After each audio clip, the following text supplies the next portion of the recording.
Excella Education Study in USA assured scholarship. Contact 9881 96666.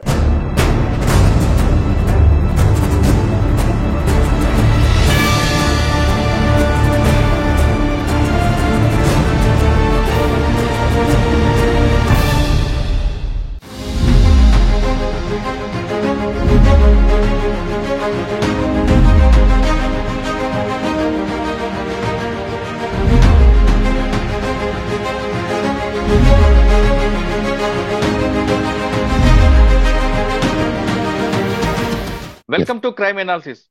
మార్గదర్శికి సుప్రీంకోర్టులో చుక్కెదురైంది. గతంలో ఇచ్చిన హైకోర్టు తీర్పును సుప్రీంకోర్టు తోసిపుచ్చింది.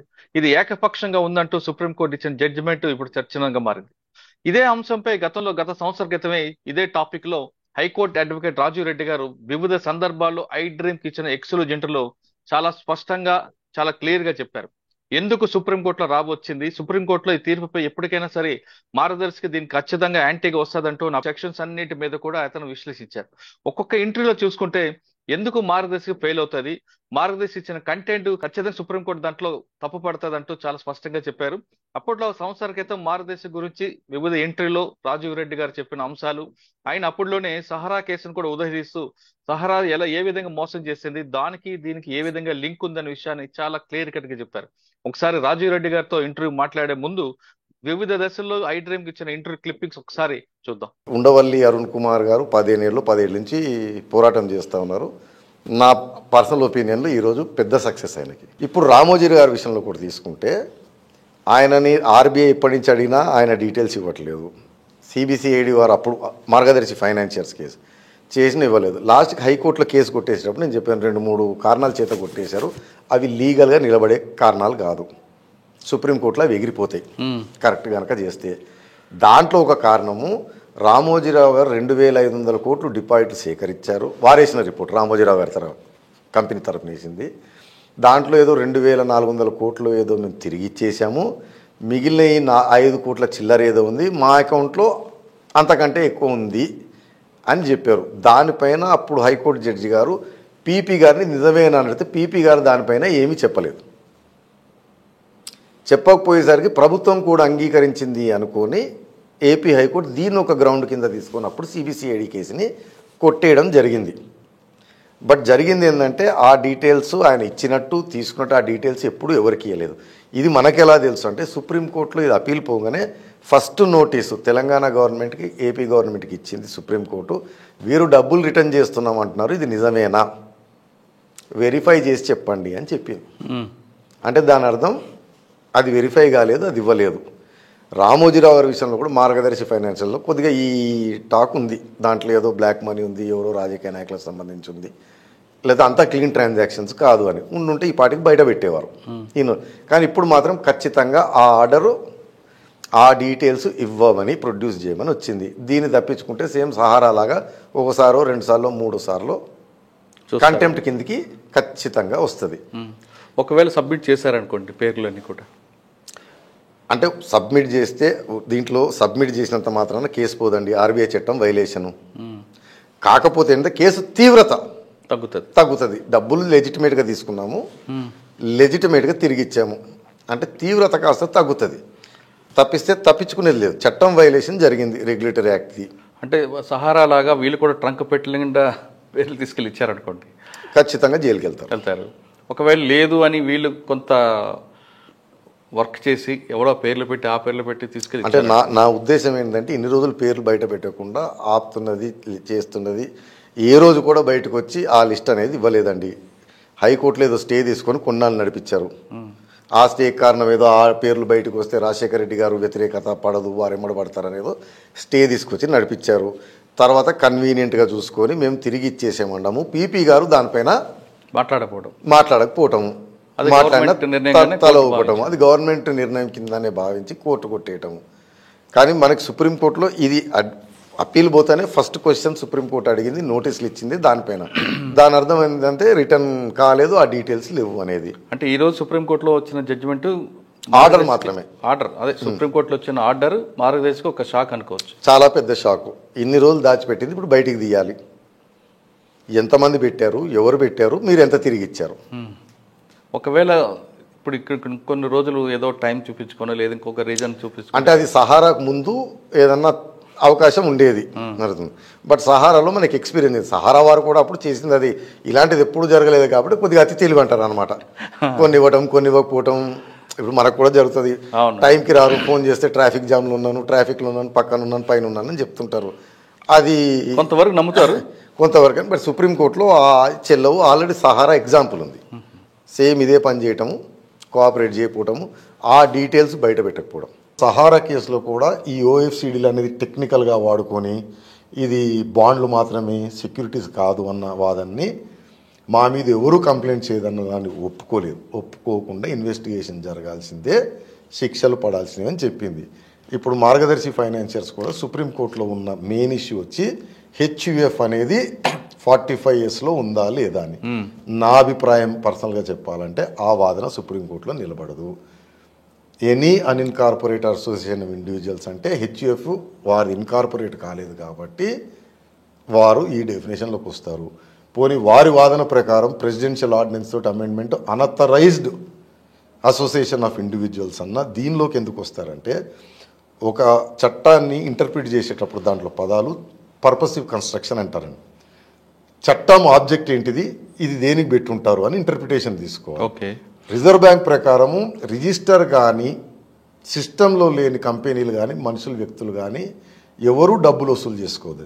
సో అనథరైజ్డ్ అంటే not being authorised by the reserve bank అనే మీనింగ్ వచ్చే అవకాశం ఉంటుంది. ఓకే. బట్ అమెండ్మెంట్ యాక్ట్ ప్రకారం అనథరైజ్డ్ అని లేదండి. అన్ఇన్కార్పొరేటెడ్ అంటే ఇన్కార్పొరేషన్ కానీ company. So HUF is not incorporate. Margadarsi financiers తరఫున ఇంకో వాదన ఏం చేశారంటే అన్ఇన్కార్పొరేటెడ్ అసోసియేషన్ ఆఫ్ ఇండివిజువల్ అంటే ఇన్కార్పొరేట్ కానీ రిజిస్టర్ కానీ కంపెనీ దాని అర్థం. దాన్ని ప్రెసిడెన్షియల్ ఆర్డినెన్స్ ద్వారా అమెండ్ చేశారు. ఆ సెక్షన్ని అనథరైజ్డ్ని అన్ఇన్కార్పొరేటెడ్ని తీసేసి అనథరైజ్డ్ అసోసియేషన్ ఆఫ్ ఇండివిజువల్స్ అన్నారు. బట్ చట్ట ప్రకారం హెచ్యుఎఫ్ అనేది ఈ లీగల్ ఎంటిటీ కాబట్టి అది వర్తించదు అన్నారు. కోర్టు వారు కూడా దాన్నే ఉటంకిస్తూ దాన్నే చెప్తూ ఈ 45S సెక్షన్ దీనికి వర్తించదు, హెచ్యుఎఫ్కి వర్తించదు అని ఇచ్చారు. కాకపోతే నా అభిప్రాయం ఏంటిదంటే దాంట్లో ఫస్ట్ నేను అమెండ్మెంట్ జరిగిందని చూశాను. ఇప్పుడు అమెండ్మెంట్ ఎన్ఫోర్స్మెంట్కి వచ్చింది 1997. అమెండ్ అయిన తర్వాత కూడా ఆ సెక్షన్లో అన్ఇన్కార్పొరేటెడ్ అసోసియేషన్ ఆఫ్ ఇండివిజువల్స్ అని మాత్రమే ఉంది. ఓకే. బట్ ఆ కేసులో ఆయన ప్రెసిడెన్షియల్ ఆర్డినెన్స్ ద్వారా అమెండ్మెంట్ జరిగింది అన్నారు. అది ఎక్కడ దొరకట్లేదు ఒకటి. తర్వాత ప్రెసిడెన్షియల్ ఆర్డినెన్స్ అంటే ఆర్డినెన్స్ ఫిక్స్డ్ పీరియడ్కే ఉంటుందండి, దాని తర్వాత ల్యాప్స్ అయిపోతుంది లెజిస్లేషన్ చేయకపోతే.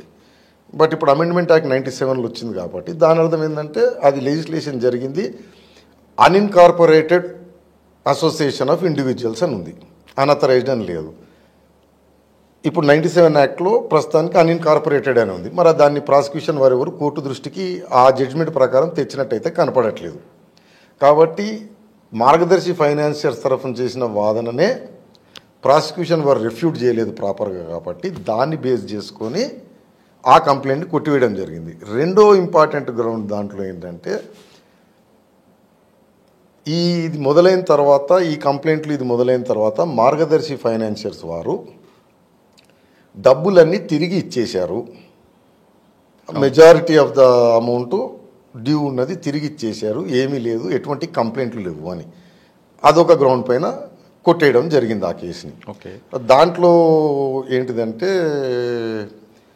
డబ్బులు తిరిగి ఇచ్చారా లేదా అన్న దానిపైన స్టేట్ గవర్నమెంట్ తరఫు నుంచి స్టేట్ని రిప్రజెంట్ చేసే పబ్లిక్ ప్రాసిక్యూటర్ గారు ఏమి చెప్పినట్టయితే దాంట్లో జడ్జిమెంట్లో కనపడలేదు. బట్ ఇప్పుడు అది అపీల్ సుప్రీంకోర్టులో ఉంది. సుప్రీంకోర్టు మొన్న ఇచ్చిన నోటీసు 2 రాష్ట్ర ప్రభుత్వాలకి దానిపైనే ఇచ్చారు. రిపోర్ట్ ఇవ్వండి, డబ్బులన్నీ తిరిగి ఇచ్చారా లేదా అనేది. మరి అది ప్రాసిక్యూషన్ వారు క్లియర్గా చూపెట్టలేకపోయారు. బట్ ఆ 2 గ్రౌండ్ల మీదే కొట్టేయడం జరిగింది. ఇప్పటి వరకు మనం 3 ఇంటర్వ్యూలు చూసాం. 3 ఇంటర్వ్యూలో చాలా క్లియర్గా సహారాతో మార్గదర్శికి ఏ విధంగా ఉంది, అదేవిధంగా శారదా చిట్స్ మార్గదర్శికి ఎలా కలిసింది అనే అంశాలని చాలా క్లియర్ ఇక్కడ చెప్పుకొచ్చారు. కేవలం మార్గదర్శి కాకుండా ఉండవల్లి అరుణ్ కుమార్ గారు వేసిన కంటెంట్ కరెక్ట్ గా ఉందంటూ అతను చెప్పారు. అదేవిధంగా మిగతా కేసుల్లో ఏ విధంగా చిట్ ఫండ్ కంపెనీలు మోసాలు చేస్తాయనే విషయాల్ని పర్టికులర్ గా పశ్చిమ బెంగాల్లో శారదా చిట్స్ ను కూడా రాజీవ్ రెడ్డి గారు కోట్ చేశారు. అవన్నీ ఇంటర్వ్యూ చూసాం. ఇప్పుడు మన గతంలో తీసుకుంటే ఐపీసీ అధికారి సిఐడి చీఫ్ గా ఉన్న అప్పట్లో ఐపీఎస్ అధికారి కృష్ణరాజు గారు ఇచ్చిన కంప్లైంట్ ని హైకోర్టు లాస్ట్ అంటే ఉమ్మడి హైకోర్టు లాస్ట్ రోజు నాడు తోసిపుచ్చింది. దానిపైన సుప్రీంకోర్టుకి వెళ్ళారు ఉండవల్లి అరుణ్ కుమార్ గారు. ఆయన అనుకున్నట్లుగానే రాజీవ్ రెడ్డి గారు చెప్పినట్లుగానే సుప్రీంకోర్టు మార్గదర్శికి ఒక షాక్ ఇచ్చింది. అసలు అంశాలు ఏ విధంగా ఉన్నాయి అనే విషయాలు మరొకసారి రాజీవ్ రెడ్డి గారు ప్రస్తుతం స్కాట్లాండ్ ఉన్నారు, ఆయన అడిగి ఆ విషయాలు ఒకసారి తెలుసుకుందాం. సార్ నమస్తే అండి.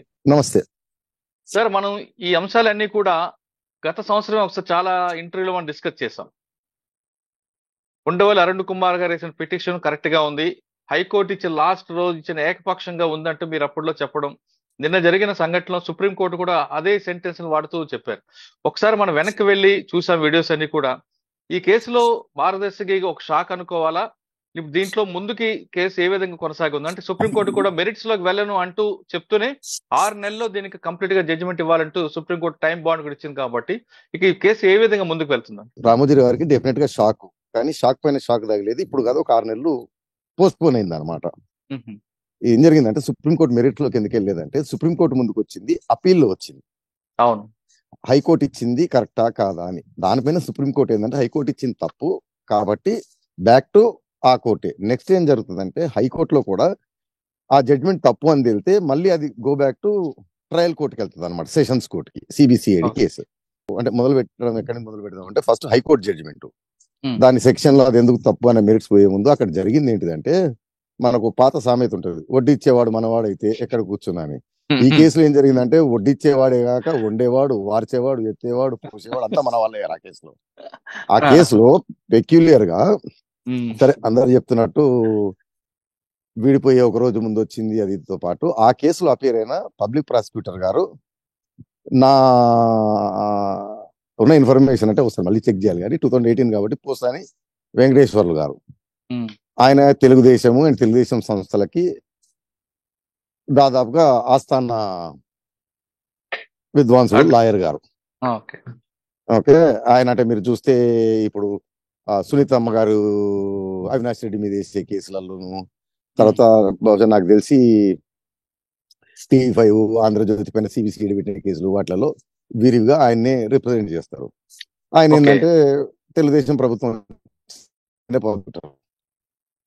ఇంకా సరే ఇంకా కోర్టులు గిట్టును మనం అనొద్దు కానీ అది అందరికి తెలుసు, అందరు వేరే ఇంటర్వ్యూలలో కూడా చెప్తా పోతా ఉన్నారు. సో జనరల్ గా ఏంటిదంటే అండి, ఏ కేసు అయినా సరే ఒక రామోజీరావు లేకపోతే మురళి గారు, రాజీవ్ రెడ్డి గారు కాదు, ప్రిన్సిపల్స్ ఆఫ్ న్యాచురల్ జస్టిస్ అని దాంట్లో లాటిన్ లో అంటారు అనమాట, ఆడి ఆల్టెమ్ పార్టెమ్ అంటారు. మన ఊర్లో కూడా మనము ఏదైనా పంచాయతీ జరిగినా, కుటుంబ గొడవలు జరిగినా, ఎవరి దగ్గరకైనా పోయినప్పుడు ఒకరు చెప్పింది వినకుండా అవతల వారి దానికి సంబంధించిన అవతల వ్యక్తి నుంచి కూడా అభిప్రాయం తీసుకుంటారు. ఏమయ్యా నువ్వు ఇట్లా చేసావంటే ఇట్లా అన్నారు అట్లా అన్నారు అని. ఈ కేసులో పెక్యులర్ అంటే నేను హైకోర్టులో అసిస్టెంట్ పబ్లిక్ ప్రాసిక్యూటర్ చేశాను, తర్వాత ప్రాసిక్యూటర్ చేశాను, ప్రాక్టీస్ చేశాను. అవతల వ్యక్తికి నోటీస్ లేకుండా అవతల వ్యక్తిని వినకుండా అనేది జడ్జిమెంట్ జరగదండి. ఓకే, ఈ కేసులో case was initiated by Undavalli Arun Kumar గారు. సో అది టేకెన్ ఫర్ గ్రాంటెడ్ అనమాట. ఏ కోర్టులో అయినా సరే, ఎస్పెషల్లీ క్వాష్ పిటిషన్ వచ్చినప్పుడు, సపోజ్ మీరు ఒక క్రిమినల్ కంప్లైంట్ పెట్టారు, చెక్ బౌన్స్ అనుకోండి, ఎవరైనా కొట్టారు అనుకోండి, అవతల వ్యక్తి కోర్టులో క్వాష్ చేసినప్పుడు కంపల్సరీగా నోటీసు మీ అభిప్రాయం కూడా తీసుకున్న తర్వాత చేయాలి. ఈ కేసులో ఉండవల్లి అరుణ్ కుమార్ గారికి ఏమీ లేదు నోటీసు, హియరింగ్. ఆ పక్కన నిలబడింది మార్గదర్శికి ఆపోజిట్ గా అన్న దానిపై నిలబడింది ప్రభుత్వం తరఫున పబ్లిక్ ప్రాసిక్యూటర్ గారు. వారు రామోజీరావు గారి తరఫున సిద్ధార్థ లుత్రా గారు చేసిన వాదనలు, కంటెన్షన్స్ చెప్తే దానిపైన వారు మౌనమే అంగీకారం. ఏ అమ్మ అబ్బాయి నచ్చాడని అడిగితే తల కింద కొంచుకొని పరిగెడతారు. చూశారండి, నచ్చారని అనుకుంటారు, మా మనసు ఎందుకు తెలియదు అనమాట. జరిగింది అది. ఇప్పుడు మనం లీగాలిటీకి వద్దాం. టెక్నికల్ గా నేను ఇంత ముందు కూడా చెప్పాను, రెగ్యులేటరీ చట్టాలు ఉన్నప్పుడు నేను చేసి తిరిగిస్తాను, నా వల్ల ఎవరు నష్టపోలేదు అంటే కుదరదండి. ఓకే, ఆయన ఫస్ట్ నుంచి చెప్తున్నారు కదా, ఒక కంప్లైంట్ లేదు, నా మీద ఎవరు ఫిర్యాదు చేశారని అడుగుతున్నారు. నేను అనేది అది. ఇంత ముందు కూడా మన ఇంటర్వ్యూలో డ్రంక్ అండ్ డ్రైవింగ్ తో కంప్లైంట్ చేశాను.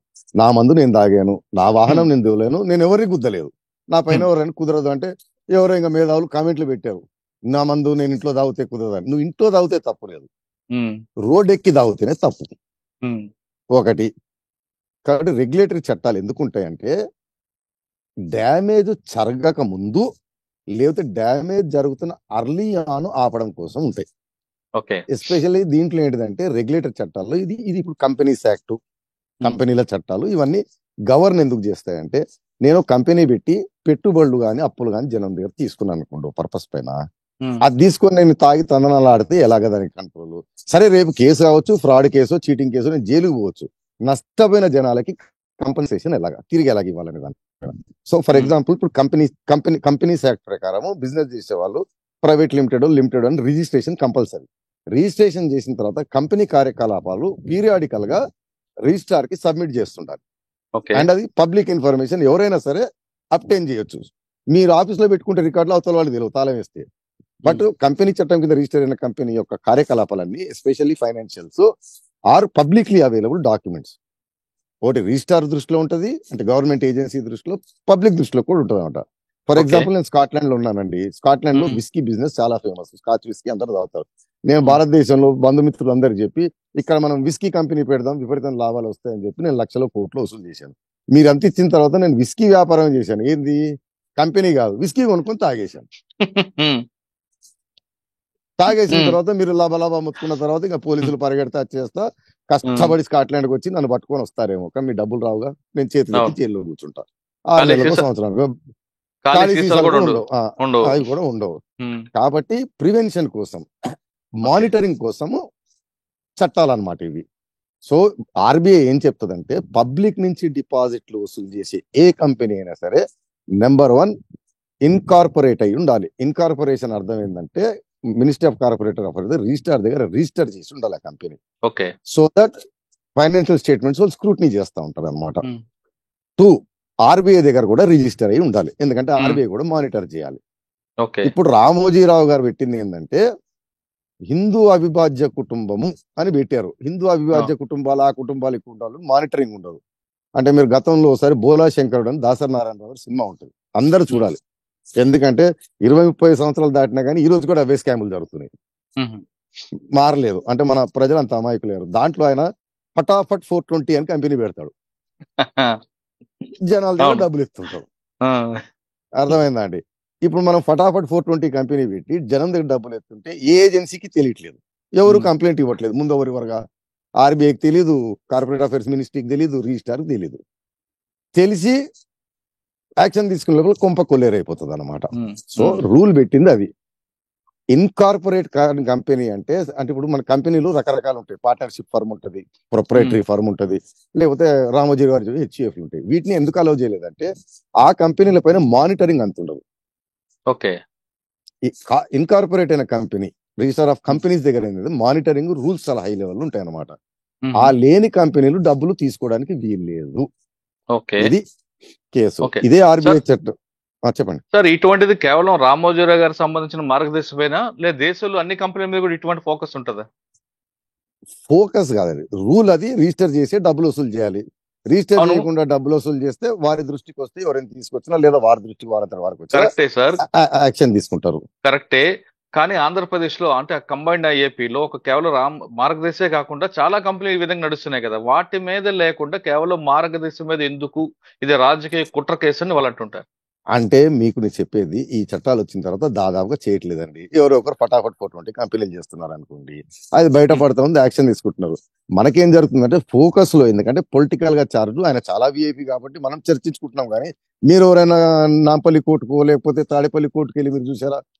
ఎన్నున్నాయో అవును, తెలియదు కదా. అదే ఈయన ఫేమస్ కాబట్టి సెలబ్రిటీగా బయటకు వచ్చింది. అన్నట్లుగా చాలా కంపెనీలు మూసున్నాయి, పెడుతున్నారు, మూస్తున్నారు, యాక్షన్ తీసుకుంటున్నారు, యాక్షన్లు జరుగుతున్నాయి, దొరుకుతున్నారు, దొరకట్లేదు, అదంతా వేరే చర్చ. ఇప్పుడు సహారా ఉంది, సహారా కూడా ఫేమస్ కాబట్టి, అదే ఫేమస్ కాబట్టి ఇప్పుడు మనం ఇంటర్వ్యూ చేసి చర్చించుకుంటాం అండి. అదే ఫటాఫట్ 420 కంపెనీ మనం తెచ్చుకుంటాం కదా, ఎవరు చూడరు కదా దాన్ని. అవును.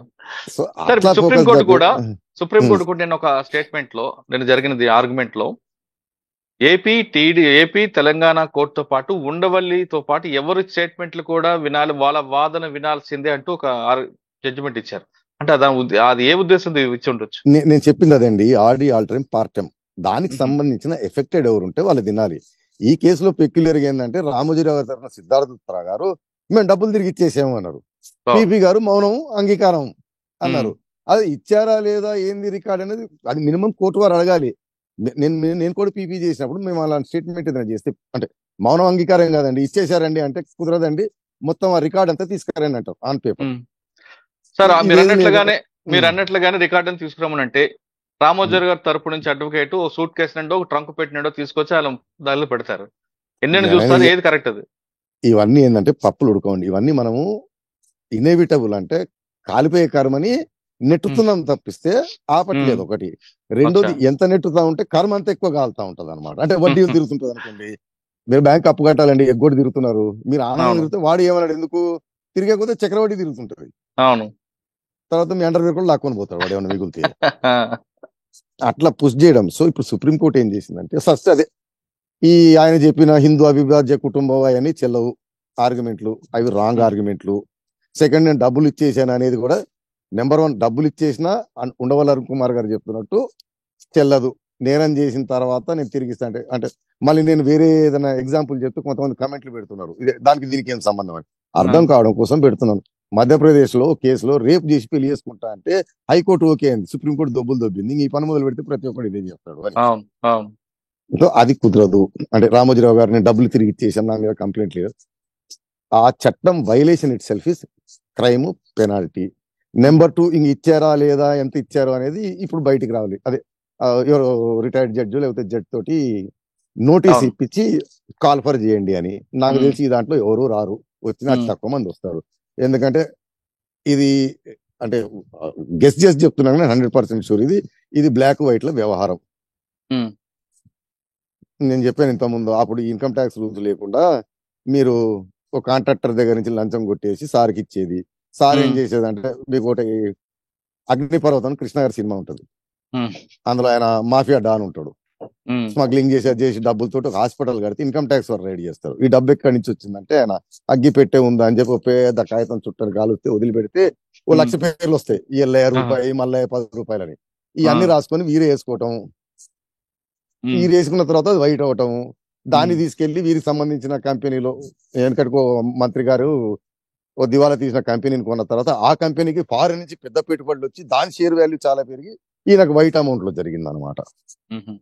అంటే మీరు చెప్తున్నట్లుగా ఈ కేసు గురించి అర్థం అవ్వాలంటే దాసనారాయణ గారు, బోలా శంకర్, భారతరాజు గారు తీసిన అగ్నిపర్వతం ఈ రెండు చూడాలంటే. అగ్నిపర్వతంలో పర్టికులర్ సీన్ ఉంటదండి, ఆయన ఏదో చారిటీ హాస్పిటల్ కడతారు. అవును, భారతరాజు డైరెక్షన్ అది.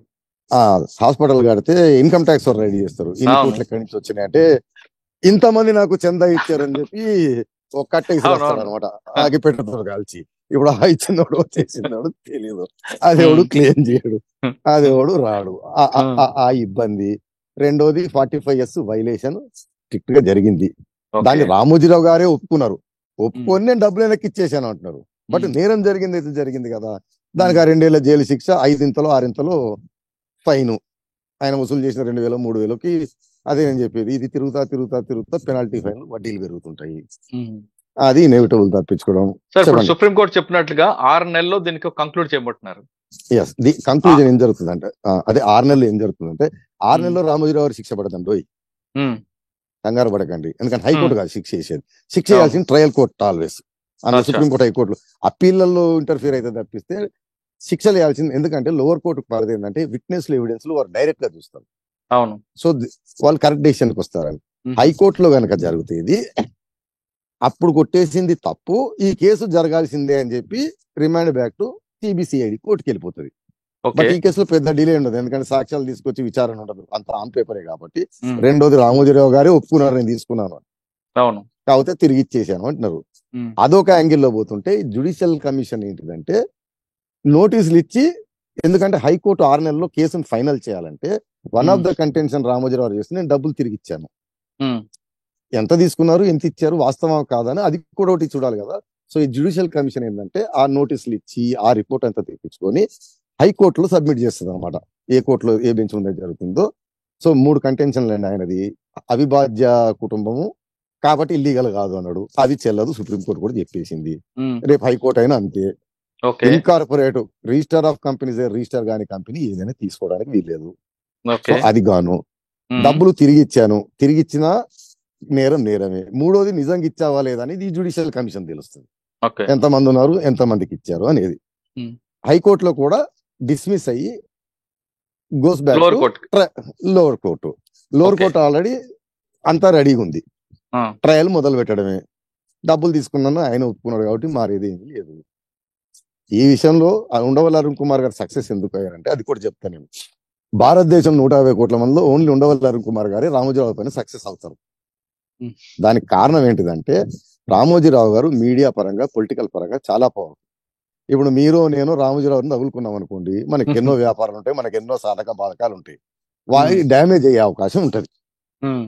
ఉండవల్లి అరుణ్ కుమార్ గారు అంటే సర్వసంగ పరిత్యాగి, ఆయనకేం లేవు. ఆయనకి ఏమీ లేదు, ఈయన పీకేది లేదు, ఆయన తీసుకునేది లేదు, ఇచ్చేది లేదు. రెండోది ఉండవల్లి అరుణ్ కుమార్ గారికి కూడా ఆ, ఈ కేసు తోట ఆయనకు ఒక ఎగ్జిస్టెన్స్ బయటపడింది, వచ్చింది ఇదన్నమాట. కదా. ఆ, ఆయనకి ఏంటంటే ఒక జీవన గమ్యము, ఒక గోలు, ఒక అంటే తను బతుకుతున్న దానికి, తను ప్రాణంతో ఉండడానికి ఒక ఇది ఏర్పడింది. ఉమ్. తర్వాత వయసు రీత్యా ఆయనకంటే ఈయన 20 ఏళ్ళు 30 ఏళ్ళు తక్కువ కాబట్టి ఈయన ఇంకో 5 ఏళ్ళు 10 ఏళ్ళని లాగలడు. ఆ, ఆ. ఆయన సార్ చూడాలి. ఓకే. సరే, ట్రయల్ కోర్టుకు వచ్చిన తర్వాత ఈ కేసులో అంటే ఇవన్నీ మీరు చెప్తున్నట్లుగా ఆర్గ్యుమెంట్స్ అన్నీ అయిన తర్వాత ప్రూవ్ అయితే ఎన్ని సంవత్సరాలు శిక్ష పడే అవకాశం ఉంటుంది? దీనికి నాకు తెలిసి 45 years వైలేషన్, 58 ఏనో ఈలోనో ఉంటది. 2 సంవత్సరాల జైలు శిక్ష, 5 పెనాల్టీ. 5 అంటే అప్పుడు ఆయన ఎంత వసూలు చేస్తారో దానికి 5 5 అంటే 100 కోట్లు అనుకోండి. కొండకండి 2000 2600 సార్ ఎగ్జాంపుల్ 3000 చెప్తున్నా. కోట్లు. సరే 3000 కోట్లు, 3000 ఇంటూ ఇంటూ 5 15,000. అంటే ఇది మనం అందాజగా అప్పుడు లెక్క చూస్తాం, ఎగ్జాక్ట్ గా ఎంతమంది తీసుకున్నది ఎంత, లేదు ఎంత. బట్ అందాజగా అప్రాక్సిమేట్ గా ఇది. ఈ జైలు శిక్ష అంటారా, మనకి ఇండియన్ పీనల్ కోడ్ ఎట్లుంటుంది అంటే, ఆర్ ఎనీ నేరాలలో జనరల్ గా మాక్సిమం ఇంప్రిజన్మెంట్ చెప్తారు. ఆ మాక్సిమం లోపల ఎంత తగ్గించాలని డిస్క్రిప్షన్ ఆఫ్ ద మెజిస్ట్రేట్. ఒక్కోసారి ఓ రోజు వేయొచ్చు, ఓ రోజు 1 గంట కూర్చోబెట్టొచ్చు, లేదా మాక్సిమం వేయొచ్చు. బట్ ఆయన వయసు- సిబిసిఐడి కోర్టు అదే ఆయన వయసు ఏజ్ గీసు అని అదే ఆ. అవన్నీ ఫ్యాక్టర్ చేసుకొని జడ్జి గారు ఆయన డిస్క్రిప్షన్ ఎక్సర్సైజ్ చేస్తూ మ్మ్. శిక్షను తగ్గిస్తారు అనమాట. అచ్చా. సార్ శిక్ష పడిన తర్వాత తిరిగి రామోజీరావు గారు హైకోర్టుకి అప్పీల్ గెలొచ్చా? ఇక అది మళ్ళీ routine high court, supreme court. But Okay. ఇంకా ఆయన శిక్షారుడు కన్విక్టెడ్ కింద వెళ్తాడు. ఓకే. సార్ ఇప్పుడు హైకోర్టుకి అప్పీల్ పోయినప్పుడు మన దగ్గర ఏం చేస్తారంటే, మీరు కంపన్సేషన్ కట్టాలనుకోండి, నేను Hmm. సపోజ్ ఒక 1,00,000 రూపాయలు కట్టాలనుకోండి, 1,00,000 కడితేనే అప్పీల్ అడ్మిట్ చేస్తారు. ఆ. లేదా నేను కారణాలు చూపెట్టి నా దగ్గర అంత లేవండి, దివాళా తీసేయండి, మా అబ్బాయి ఫీజు కట్టాలని అంటే దాన్ని ఏదైనా తగ్గిస్తారు. సార్ ఇప్పుడు ఈ కేసులో ఇది స్టార్ట్ అయింది కంబైన్డ్ ఏపీలో, అవును, రైట్? లాస్ట్ స్టేజ్ కి వచ్చేసరికి బెయిల్ వచ్చింది, అది కేసు డిస్మిస్ అయింది, కొట్టేశారు. అవును. కొట్టేశారు. ఇప్పుడు అవును. మళ్ళా 2 స్టేట్లు విడిపోయి ఇప్పుడు కేసు Hmm. ఏపీకి వస్తుందా, తెలంగాణ స్టార్ట్ అవుద్దా? తెలంగాణలో ఉంటది, బట్ ఏపీ గవర్నమెంట్ కూడా పార్టీ అవుతుంది. మ్మ్. ఇప్పుడు అదే కదా చెప్పింది, 2 గవర్నమెంట్లు రిపోర్ట్ ఇవ్వాలి తెలంగాణ Okay. హైకోర్టు ముందు. మ్మ్. ఇచ్చిన తర్వాత తెలంగాణ హైకోర్టు డిసైడ్ చేసుకుంటే ఇదే నాపల్లి సిబిసిఐడి కోర్టులో జరుగుతుంది. ఎందుకంటే నేరం జరిగినప్పుడు ఇదంతా ఒకటే. అవును. మన సివిల్ అయితే కాజ్ ఆఫ్ యాక్షన్, క్రిమినల్ అయితే పలానా నేరం జరిగినప్పుడు అప్పుడు అంతా కలిపి ఉండాలి. ఓహో. సార్ ఫైనల్ గా చెప్పండి, రామోజీరావు గారు ఏజ్ అంటే డబ్బులు తీసుకున్నారు అన్నది ఆయన ఒప్పుకున్నారు, అది వేరే చట్టం అని పక్కన పెడితే ఆయన వయసు రీత్యా ఆయనకి ఈ కేసు నుంచి వెసులుబాటు రావాలంటే ఏం చేయాలి? వెసులుబాటు ఏం లేదు, జరిగింది ఇదే. మ్మ్. ఆయన దీన్ని నెట్టి తోసి చచ్చిన దానికంటే ఆయన తొందరగా దీన్నే చేసుకొని, నాకు వయసు ఎక్కువైందంటే ఏదో 1 గంట రోజు ఫైన్ పెనాల్టీ వేసి వదులుతుంది, లేదా దాన్ని నెట్టుకోవాలంటే ఇంకా ఆయన ఇష్టం. మొత్తం మీద చూసుకుంటే రామోజీరావు గారికి ఖచ్చితంగా శిక్ష పడడం, అదే విధంగా భారీ ఎత్తున ఫైనాలిటీ ఖచ్చితం అంటున్నారు రాజీవ్ రెడ్డి గారు. ఇప్పుడు ఈ కేసు ఇక్కడతో క్లోజ్ చేసుకోవాలనుకుంటే తొందరగా రాజీకి వెళ్తే బెస్ట్, గానీ దీన్ని ఇంకా ముందుకు లాక్కుంటూ వెళ్తే ఇప్పటికైనా రామోజీరావు గారికి జైలు శిక్ష పడడం ఖాయం అంటూ చెప్తున్నారు. అయితే జైలు శిక్ష ఎంత, ఫైనాలిటీ ఎంత అనేది జడ్జి గారి యొక్క ఆయన ఆదేశాల మీద ఉంటాయి తప్ప ఫైండింగ్ యంగ్ అవుట్స్ అనే విషయం పూర్తిగా చెప్పలేమంటూ రాజీవ్ రెడ్డి గారు చెప్తున్నారు. కంక్లూడ్ చేసే ముందు ఇంకోటి చెప్పాలనుకుంటున్నాను. నాది ఇంటర్వ్యూలో వచ్చినప్పుడు కొన్ని కామెంట్లు చూస్తా ఉన్నాను. Hmm. మనం ఈడీ లిక్కర్ స్కామ్ కవిత గురించి మాట్లాడి కింద కామెంట్ జగన్ గురించి ఏంటిది, చంద్రబాబు అని మాట్లాడుతూ ఉన్నారు. వారందరికీ నా విజ్ఞప్తి ఏంటంటే, నేను ఇంటర్వ్యూ చేసేటప్పుడు ఒక పర్టికులర్ ఇష్యూకి సంబంధించి ఆ పర్టికులర్ చట్టం, ఆ పర్టికులర్ సెక్షన్ల గురించి మనం మాట్లాడుతున్నాం. ఆ పర్టికులర్ జరిగిన సంఘటన విషయం బట్టి ఏదైనా ప్రజలకు చాలా ఇంట్రెస్ట్ ఉంది అంటే వీలైతే అవసరం అనుకుంటే జగన్ గారి పైన ఒకటి, రేవంత్ రెడ్డి గారి పైన ఒకటి అవి కూడా పెట్టుకోవచ్చు. కానీ దయచేసి కామెంట్లు పెట్టేటప్పుడు ఆలోచించాల్సిన విషయం ఏంటంటే, రిక్వెస్ట్, మనం చేస్తున్నది ఈ పర్టికులర్ సబ్జెక్టు, ఈ పర్టికులర్ చట్టం, లీగల్ ఇంటర్వ్యూ ఇది. ఉమ్. దాంట్లోకి అవి ఇవి తీసుకొచ్చి కలపకండి, బాధపడకండి అని ఒకరికి. అంటే మనం చేస్తున్న వ్యవహారం కూడా సార్ ఎడ్యుకేటెడ్ చేయడానికి లీగల్ గా తప్ప ఒక అంతే. రాజకీయ పార్టీకో ఎవరికి వత్తాసు పలకడానికి దీనికి కాదని విషయం సంబంధం జనం కూడా లేదు. అర్థం మన చేసుకోవాలి. మనం జరిగింది ఏంటంటే, జరిగిన విషయం ఫ్యాక్ట్ ని ఏ సెక్షన్ ఏ చట్టం దాని ఇంటర్ప్రిటేషన్ ఏంది, దీనికి ఎలా లింక్ అవుతాయని మనం చేస్తా ఉన్నాం. అవును. కాబట్టి నేను ఇప్పుడు ఈడీ స్కామ్ రామోజీ గారు చేస్తున్నప్పుడు జగన్ గారి కేసులు ఏమైనాయి, ఆయన ఏం చేస్తున్నాడు, జగన్ గారు బయట ఉన్నారా అని ఇది చేస్తే దానికి ఏంటంటే అది లాజిక్ ఉండదు అనమాట. దానికి కావాలంటే మీరు అడిగి ప్రజలంతా అడుగుతా ఉంటే జగన్ గారి పైన దారుణంగా పెడదాము, చంద్రబాబు గారి పైన పెడదాము, కనిమూలి గారి పైన పెడదాం, రేవంత్ రెడ్డి గారు ఓటుకు నోటు ఉంది దానిపైన కూడా మనం పెట్టుకోవచ్చు. బట్ రిక్వెస్ట్ అనమాట కమెంట్లు పెట్టేవారికి. అంటే దీనికి ఉదాహరణ ఏంటంటే, నిన్న సుప్రీంకోర్టులో కూడా రామోజీ గారి తరఫున వాదన వినిపిస్తూ జగన్ గారి ప్రభుత్వం వ్యతిరేకత అంటే సుప్రీంకోర్టు అనేది దీనికి రిలవెంట్ కాదు అని చెప్పింది. ఉమ్. కేజ్రీవాల్ గారు హైకోర్టులో కూడా వాదన చేస్తూ కేంద్ర ప్రభుత్వం మోడీ అమిత్ షా తోటి నాకు అంటే హైకోర్టు కూడా కరాఖండిగా ఏం చెప్పిందంటే, అయ్యా మా ముందున్న కేసు ఈడీ వర్సెస్ కేజ్రీవాల్, ఉమ్. కేజ్రీవాల్ వర్సెస్ అమిత్ షా, కేజ్రీవాల్ వర్సెస్ మోడీలు మా ముందు లేవు ఉమ్. అని చెప్పింది. సో నేను సుప్రీంకోర్టు కూడా రామోజీ గారి కేసులో ఇదే ఉండవలన్ కుమార్, జగన్మోహన్ రెడ్డి, రాజశేఖర రెడ్డి ప్రభుత్వం వ్యతిరేకత కాంగ్రెస్ అని మాట్లాడుతూ ఉంటే అవి దీనికి సంబంధం లేదు, దీని సెక్షన్ ఏంటిది, దీంట్లో లా ఏంటిది, లా ఏం చెప్తుందనే చెప్పారు. సో నేను కూడా చెప్పాను ఏంటంటే, దీంట్లో లా ఏంటిది అదేంటిదే చెప్తున్నాను. Jagan versus Chandrababu versus Revanth Reddy versus ఏమంటారు డొనాల్డ్ ట్రంప్, బోరిస్ జాన్సన్ మనకి సంబంధం లేదు. సంబంధం లేదు. ఇప్పటి వరకు చెప్తున్నట్లుగా రాజీవ్ రెడ్డి గారు కేవలం ఇది రాజకీయ ఒత్తిడితోనో కేవలం ఒక రాజకీయ పార్టీకి వత్తాసు పలుకుతోనో ఇంటర్వ్యూస్ కావు, కేవలం లీగల్ అవేర్నెస్ కోసం చేస్తున్న ప్రోగ్రాం కాబట్టి ఆ కోణంలో చూడాలంటున్నారు రాజీవ్ రెడ్డి గారు. ఖచ్చితంగా దేశం మొత్తంలో ఏ స్కాములు జరిగిన ఇకపై ఐ డ్రీమ్ లో రాజీవ్ రెడ్డి గారిది, దేశం మొత్తంలో ఏ రాష్ట్రంలో జరిగిన స్కామ్ పై కూడా రాజీవ్ రెడ్డి గారిది విశ్లేషణ ఖచ్చితంగా ఉంటది. కానీ ఒక రాజకీయ పార్టీకి వత్తాసు పలికి మాత్రం దయచేసి ఎవరు అనుకోవద్దంటూ రాజీవ్ రెడ్డి గారితో పాటు ఐ డ్రీమ్ నుంచి కూడా మేము చెప్తున్నాం. ఇకపై దేశంలో ఎక్కడ భారీ స్కామ్లు జరిగినా అందులో లోటుపాట్లు ఏంటి, ఆ కేసులో ఫైండింగ్స్ ఏ విధంగా ఉండబోతున్న విషయంపై ఖచ్చితంగా రాబోయే రోజుల్లో రాజీవ్ రెడ్డి గారితో విశ్లేషణ ఉంటుంది. ఇది మార్గదర్శిపై రాజీవ్ రెడ్డి గారితో ఎక్స్క్లూజివ్ ఇంటర్వ్యూ. వచ్చే వారం మరో ఇష్యూలో మళ్ళీ కలుద్దాం. అంతవరకు నమస్తే. Thank you sir. Thank you very much అండి.